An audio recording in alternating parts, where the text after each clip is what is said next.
जळगाव जिल्ह्यातल्या अमळनेर तालुक्यामध्ये शेतातल्या विहिरीत वीजपंप आणि स्टार्टर चोरणारी टोळी सक्रिय झाली। तालुक्यातल्या दहिवत शिवारामध्ये महिनाभरात तब्बल 13 शेतकऱ्यांचे पंप आणि स्टार्टर चोरीला गेलेत। वारंवार तक्रार करून सुद्धा पोलीस दखल घेत नसल्याने चोरांची हिंमत वाढत चालली आहे। त्यामुळे शेतकऱ्यांमध्ये भीतीचं वातावरण आहे।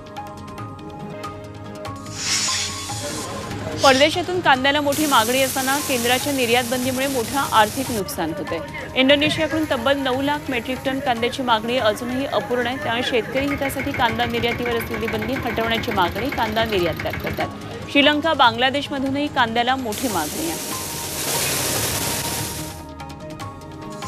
छत्रपती संभाजीनगरमध्ये अवकाळी पावसानं हजेरी लावली। संध्याकाळी अचानक पावसाच्या जोरदार सरी कोसळल्या, त्यामुळे नागरिकांची चांगलीच तारांबळ उडाली। या पावसाचा फटका विधान परिषदेचे विरोधी पक्षनेते अंबादास दानवेंच्या मुलाच्या लग्नाला बसला। या लग्नासाठी उद्धव ठाकरे उपस्थित होते, मात्र पावसामुळे सगळ्यांचीच तारांबळ उडाली।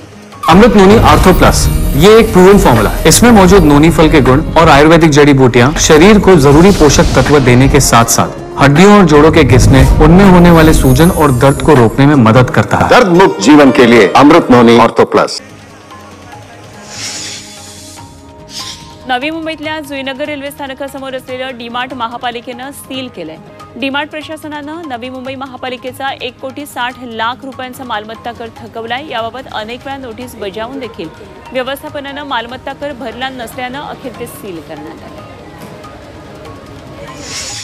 पालघर जिल्ह्यातल्या डहाणू आणि तलासरी तालुक्यातल्या काही गावं पुन्हा भूकंपानं हादरली। रात्री 9:52 भूकंपाचा धक्का बसला। गेल्या 3 दिवसातला हा दुसरा धक्का असल्यानं नागरिकांमध्ये भीतीचं वातावरण आहे। तलासरी, उधवा, मोडगाव, धनीवाडी, धुंदलवाडी, कासा, उर्से या भागात भूकंपाचा धक्का जाणवला।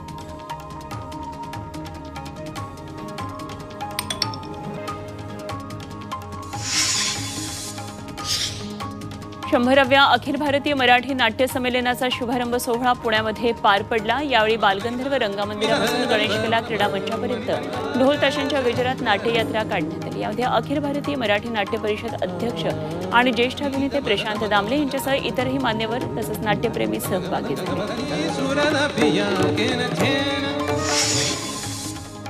साताऱ्यामध्ये जिल्हा ग्रंथ महोत्सवाला सुरुवात झाली। 5 जानेवारी ते 9 जानेवारी दरम्यान चालणाऱ्या या ग्रंथ महोत्सवाला ग्रंथदिंडीनं सुरुवात झाली। सातारा शहरातून ही ग्रंथदिंडी महोत्सव सुरू असलेल्या जिल्हा परिषदेच्या मैदानावर आणण्यात आली आणि त्यानंतर 23व्या ग्रंथ महोत्सवाचं उद्घाटन करण्यात आलं।